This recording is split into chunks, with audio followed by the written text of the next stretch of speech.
Hey gamers out there in YouTube land, this is Rob from the Retro Gamer. I just wanted to show you the DOS box I just finished up over the 4th of July weekend here.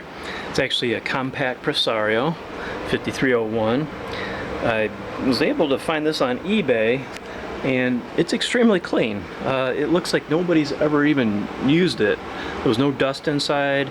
Everything actually worked. The floppy, the CD drive, the keyboard looked completely unused.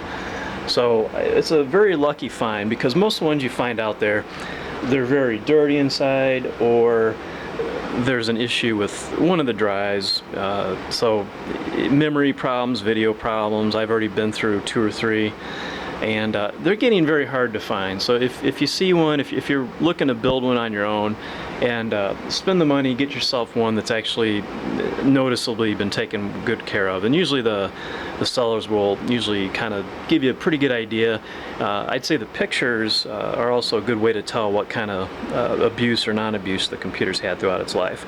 I did disconnect the optical drive and the floppy drive, and I pulled the hard drive out.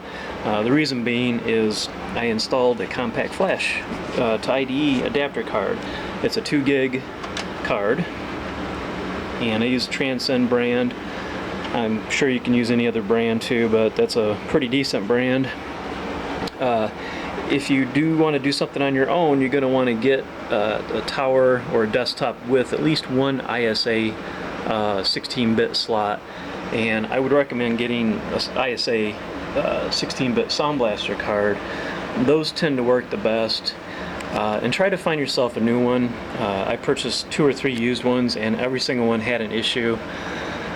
Just couldn't get it to work properly. So there's still some new ones out there. You're going to pay a little bit more, but it's definitely going to be worth your money. So I'm going to power it up here. Again, it's actually going to boot off excuse me, the Compact Flash card. Essentially acts like a hard drive. And it's going to go into the direct access menu system environment that I mentioned in a previous video.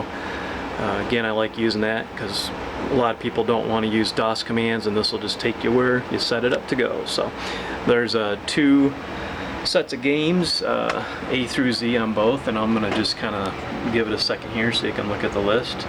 The games actually came from my search on the internet. The top download websites that have the top 10 most commonly downloaded programs.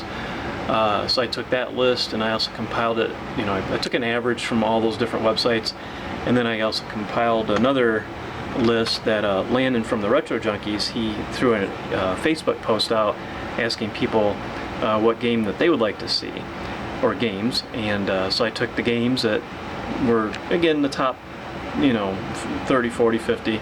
I couldn't do every single one of them. Some were CD based, some of them required manuals that you had to have your check codes in, and those just got to be too much work. So these were the ones that were either shareware or some shareware, combination of both. So all you got to do if you want to play a game, just select the one that you want, hit enter, and it'll load it right from the menu for you. So that's pretty much it. If you decide that you want to do a project like this on your own, you really got to have some base knowledge of DOS and sound cards and setup software. You have to be able to get software on the floppy drive initially. You got to set the Compact Flash drive up in the BIOS. I mean, it's a lot of work. So just kind of be prepared. I've done DOS computers since the 80s and 90s.